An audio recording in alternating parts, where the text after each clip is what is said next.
এবং আগামীতে নির্বাচনে আমরা ন্যায়পরায়ণ সৎ লোককে নির্বাচিত করব, এই দেশ থেকে ফ্যাসিস্ট মুক্ত করব। আমি নিজে গুম সে বিষয়ে বলবো না, আমি একটা বাহির গুমের কথা বলবো। আমরা কতটুকু স্বাধীনতা পেয়েছি তাই বলবো। এটা হলো হাফেজ জাকির হোসেন। একে যখন গুম করা হয় তার সাথে ওই টিমে ছিল একজন সেনাবাহিনীর সদস্য, আরও অনেকেই ছিল। তাকে ভোর রাতে তার বাসা থেকে নিয়ে আসা হয়। তখন তিনি বাথরুমে ছিলেন, তাহাজ্জুদের নামাজ পড়ার জন্য ওযু করতেছিলেন। তাকে নিয়ে আসার পথে আযান দেয়, ফজরে আযান দেয়। তখন সে বলে, আমি হাফেজ, আমাকে নামাজ পড়ার সুযোগ দিন। এই হাফেজ নামাজ পড়ার সুযোগ দিন ওই সেনাবাহিনীর সদস্যের মনে বেশ আলোড়ন ফেলে। দীর্ঘ এত বছর পর সুযোগ পেলে সেই ছেলেটা আমার কাছে আসে, সেনাবাহিনীর সদস্য বাসায় আসে। আমি গুম কমিশনের নূর খানকে ডাকি, ভাই আসেন, এটা খবর পাওয়া গেছে, এটা নিয়ে তদন্ত করি। আমরা সব কিছু আলোচনা আমাদের নিয়ে আসি। সে খুবই কষ্ট পায়, তার হ্যান্ডকাপটা তার হাতে ড্র করা হয়েছিল, সে নিজে ওটা রিসিভ করেছিলেন। তাকে 3 দিন পর আবার হ্যান্ডকাপটা ফেরত দেওয়া হয়, অর্থাৎ তাকে মেরে ফেলা হয়েছে। কীভাবে মারা হয়, কী করা হয়, যা কিছু জানেন এই ছেলেটা বলেছিল। এখন এই ছেলেটা আইসিটি ডেকে নিয়ে গেছে, নিয়ে তাকে জিজ্ঞাসাবাদ করে তাকে এখন আসামি বানাচ্ছে।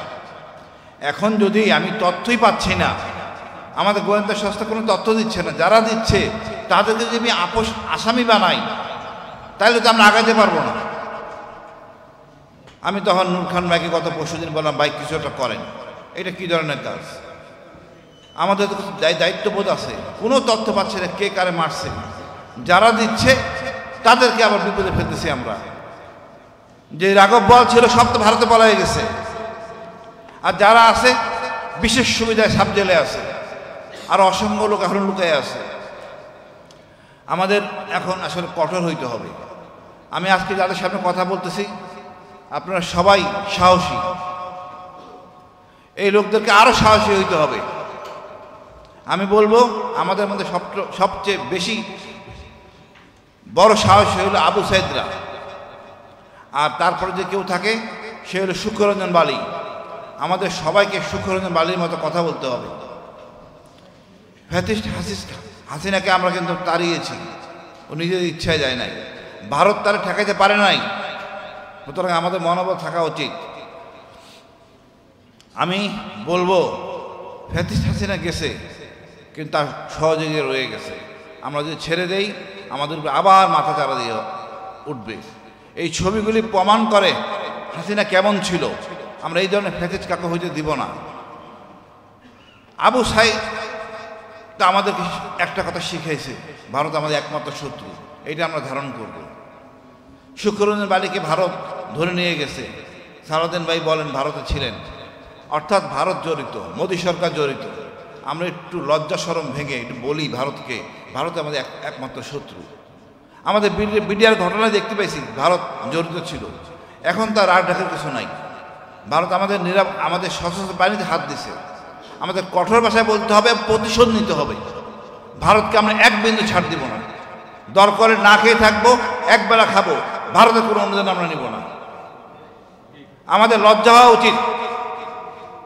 এই ভারত আমাদের সাথে এত নির্মম আচরণ করছে দীর্ঘ 54 বছর।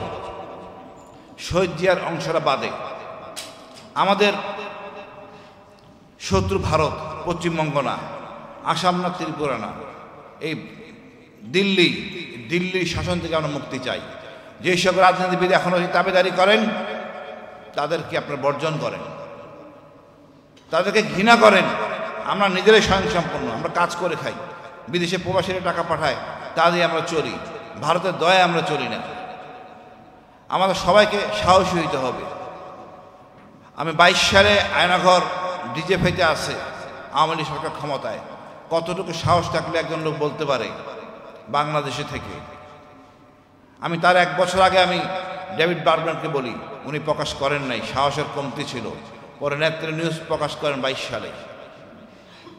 আমি বলবো আমাদের সবার সাহসী হইতে হবে। আমরা যদি একটু পিস্তান দেই আমরা বিপদে পড়ব। এখনো শাসকরা যারা হইতে যাচ্ছেন তারা সাহস হতে পারেন নাই। আমরা কোনো কিছু পরিষ্কার করতে পারি নাই। একটা জিনিস হয়েছে, আমাদের বিচার বিভাগ স্বাধীন হয়েছে, তারপরে আমি বলবো ভাই, আমাদের আগামী বাংলাদেশ হবে সাহসী বাংলাদেশ। আমরা ভারতকে ঘৃণার চোখে দেখব, মা বাবাকে বাচ্চাকে শিখাবে ভারত আমাদের একটা শত্রু, আপনি আপনার বন্ধুকে বলবেন ভারত আমাদের শত্রু। এই চেতনা, এই স্পিড নিয়ে আমরা বাঁচব। আমি যাদের সাথে কথা বলতেছি আপনারা সবাই সাহসী, এটা গর্বের জায়গা। আমরা আরও সাহসী হব, অন্যদেরকে সাহসী বানাবো। ভিতর কোনো স্থানে দেশে নাই। এবং আগামীতে নির্বাচনে আমরা ন্যায়পরায়ণ সৎ লোককে নির্বাচিত করব, এই দেশ থেকে ফ্যাসিস্ট মুক্ত করব। আমি আপনাকে কষ্ট করে আমাদের এই বক্তব্যগুলি শোনার জন্য অশেষ ধন্যবাদ। আপনি মনে করবেন এই ভারত কিন্তু এইটাই হাসিনাকে রক্ষা করে নাই।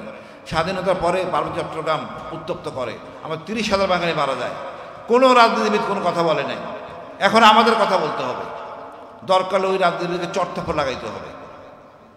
এই দেশটা আমাদের। এই রাজনীতিবিদ কোনো ছেলে বা কোনো রাজনীতিবিদ এই আমাদের জুলাই বিপ্লবী ছিলেন না আপনারা। আমি নিজ চোখে আমি দেখছি কি কষ্ট। এটা আমাদের হাসির দিন, একই সাথে প্রতিশোধ নেওয়ার দিন। আপনারা সবাই ঐক্যবদ্ধ থাকবেন, ভয় পাবেন না, কোনো কিছু করার নাই। কোনো ফ্যাসিস্টের জন্ম এই দেশে হবে না। ধন্যবাদ। আগামী দিন হোক আমাদের সোনার বাংলাদেশ, সাহসীদের বাংলাদেশ। ধন্যবাদ। আসসালামু আলাইকুম।